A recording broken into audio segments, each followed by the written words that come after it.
बिस्मिल्लाहिर्रहमानिर्रहीम। सर एक सवाल हमने जो है वो अभी क्लास में बिल्कुल आखिर में प्रोसेस में किया था, और मैंने कहा था कि मैं आपको इसका एबनॉर्मल गेन के साथ जो है वो एक क्वेश्चन करा दूंगा। तो सर ये एक क्वेश्चन है जो एबनॉर्मल गेन के साथ इस वक्त हमारे सामने।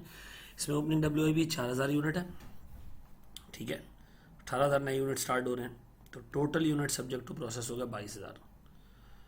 इसमें से हमने कंप्लीट किए 17,000। 17 में से 4 ओपनिंग वाले हैं, क्योंकि हमने एज्यूम किया था कि जब भी हम प्रोसेस का सवाल सॉल्व करेंगे हम एज्यूम करेंगे कि जो ओपनिंग डब्ल्यू आई पी है will be the first batch to be completed. इन 18 में से 13,000 यूनिट्स ये आ गए, बाकी कितने रह गए? 5।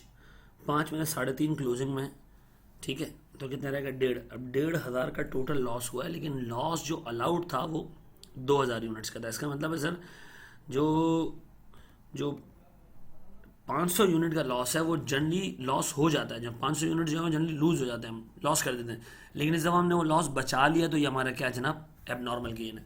सर ओपनिंग के यूनिट्स पे इतनी कॉस्ट लगी है और करंट यूनिट्स पे इतना खर्चा हुआ है। लॉस की जो स्क्रैप वैल्यू है 10 रुपये पर यूनिट है।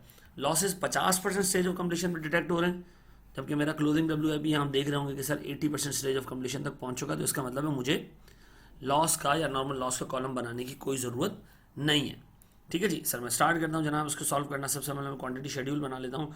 इनफैक्ट यही क्वांटिटी शेड्यूल मैं यहाँ से पिक कर लेता हूँ, जो बड़ा आसान है, सीधा सा हिसाब किताब है। सर ये आ गया मेरे पास क्वांटिटी शेड्यूल, ठीक है। बना बनाया है तो मुझे ज़्यादा मेहनत करने की ज़रूरत नहीं है, ठीक है जी। अब मैं बना रहा हूँ सर इसके बाद कॉस्ट पर यूनिट का स्टेटमेंट। अब सर देखिए इसमें मेरे पास कॉस्ट एलिमेंट्स हैं। सर सिंस मेरे पास ओपनिंग की कॉस्ट का ब्रेकअप मौजूद है, तो मैं वेटेड एवरेज मेथड लगा सकता हूँ इधर। अच्छा, कॉस्ट एलिमेंट मेरे पास हैं कौन कौन से? सर मटेरियल और कन्वर्जन कॉस्ट, ठीक है। अब मैं अगर आपसे पूछूं सर मेरे पास ओपनिंग कॉस्ट कितनी है, ठीक है। ओपनिंग कॉस्ट गिवन है सर, ओपनिंग कॉस्ट है 1,02,000 और 48,000। सर फिर मेरे पास न्यू कॉस्ट है या करंट कॉस्ट है, ठीक है। करंट कॉस्ट मेरे पास है सर 486 और 234, ये ड्यूरिंग द पीरियड की कॉस्ट है, ठीक है जी। ये टोटल कॉस्ट होगी सर मेरे पास। अब मेरे पास जो टोटल कॉस्ट आ रही है सर वो आ रही है दिस प्लस दिस और दिस प्लस दिस, और ये टोटल होगा सर कोई 8,70,000 रुपये की टोटल कॉस्ट। अब सर मेरे पास यहाँ कॉलम्स हैं, एक ब्लॉक यानी कंप्लीट यूनिट का, दूसरा ब्लॉक और तीसरा ब्लॉक। नॉर्मल लॉस का तो कॉलम मैंने बनाना नहीं है। कंप्लीट यूनिट्स हैं सर मेरे पास, क्लोजिंग डब्ल्यू आई पी है मेरे पास, और सर मेरे पास एबनॉर्मल गेन है, ठीक है जी। अब मैं अज्यूम करता हूँ सर एबनॉर्मल गेन, चूंकि एबनॉर्मल गेन है तो कंप्लीट यूनिट्स का पार्ट है। जो कंप्लीट यूनिट 17,000 नजर आ रहे हैं, 500 यूनिट्स का एबनॉर्मल गेन इसके अंदर शामिल है। तो सर अगर मैं कंप्लीट यूनिट्स देखूँ तो वो है 17,000, क्योंकि वेटेड एवरेज है तो तमीज़ रखने की ज़रूरत ही नहीं है कि इसमें से ओपनिंग कितना करंट कितना है। Closing W I P sir मेरे पास 3,500 आ रहा है विद रिस्पेक्ट टू मटीरियल, और 80% आ रहा है with respect to conversion cost, ठीक है जी। एबनॉर्मल गेन सर मैं माइनस में ले रहा हूँ, माइनस में इसलिए कि इसके अंदर ऑलरेडी एबनॉर्मल गेन शामिल है इनकम्प्लीट यूनिट्स के अंदर। तो सर ये आ गया जनाब एबनॉर्मल गेन कोई 500 यूनिट्स का, ठीक है। अब अगर मैं आपसे पूछूं सर मेरे पास ई पी यू कितना है, सर ई पी यू मेरे पास जो आ रहा है सर वो आ रहा है इतना और इतना, ठीक है जी। सर अब मैं अगर कॉस्ट पर यूनिट भी निकाल लूँ तो कॉस्ट पर यूनिट मेरे पास है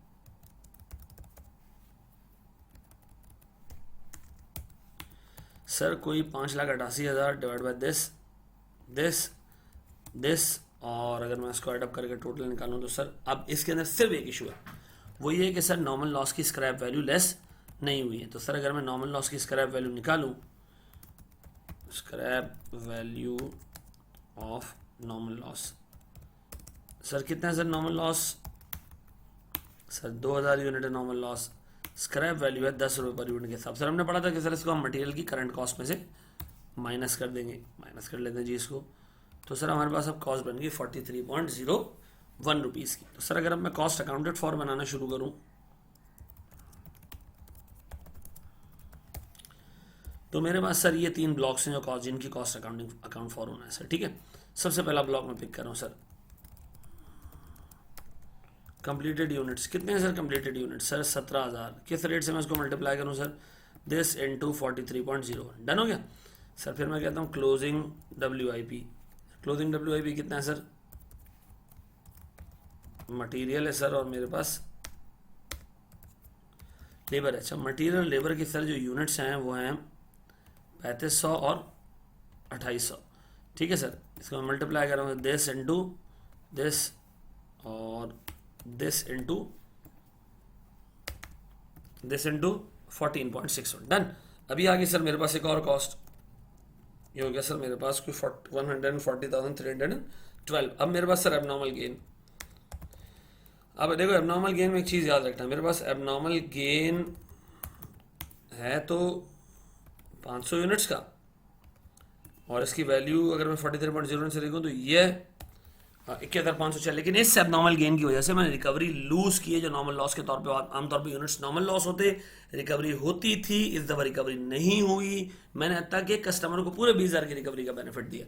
तो सर मैं यहाँ लिख रहा हूँ जनाब लॉस्ट रिकवरी। अगर आप लोगों को पुराने लेक्चर्स याद हो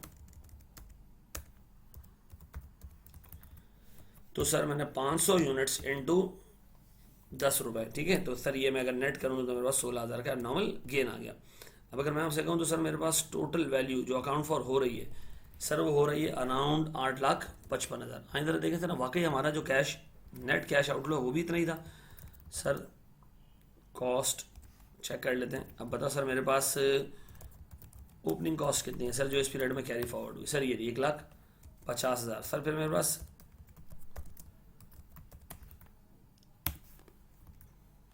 करंट कॉस्ट है 486 प्लस 234, ऐसे कि सर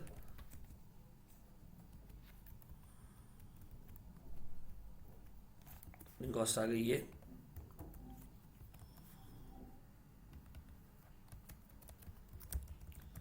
करंट कॉस्ट सर वहां से आप कॉपी करके ले आए।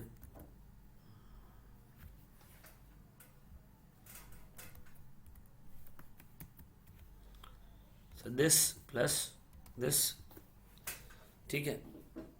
अब अगर मैं इनको एडअप करता हूँ सर मेरे पास ये हो जाते हैं 8,70,000। इसमें से मैं माइनस कर रहा हूँ सर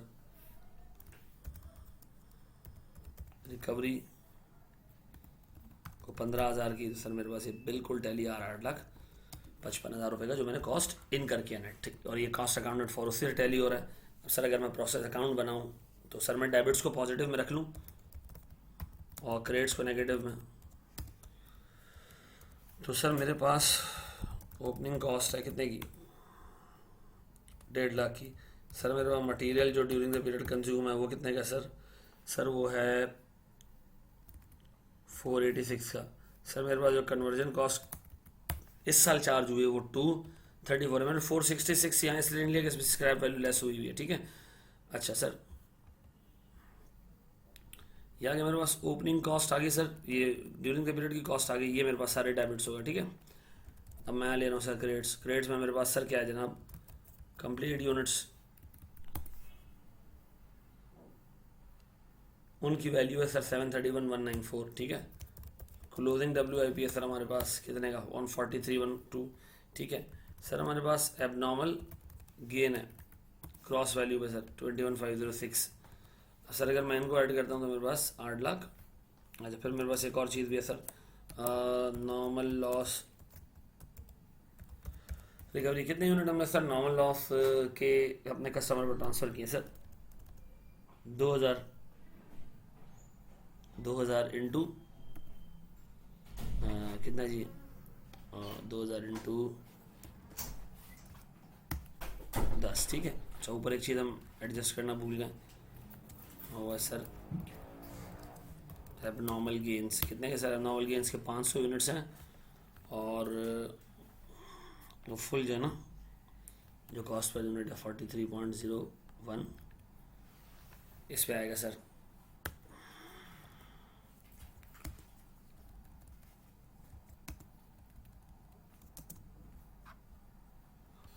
यहाँ से एबनॉर्मल गेन जो है हमें हटाना पड़ेगा सर। ये मेरे पास टोटल रिकवरी जो ओवर द पीरियड हुई है। प्रोसेस अकाउंट मेरा कंप्लीट हो गया सर। होप आपको ये जो है ना समझ में आया होगा। बस सिर्फ याद रखिएगा कि एबनॉर्मल गेन का कॉलम नेगेटिव में बनता है और इसमें हमेशा पूरे यूनिट्स आते हैं। Thank you ji.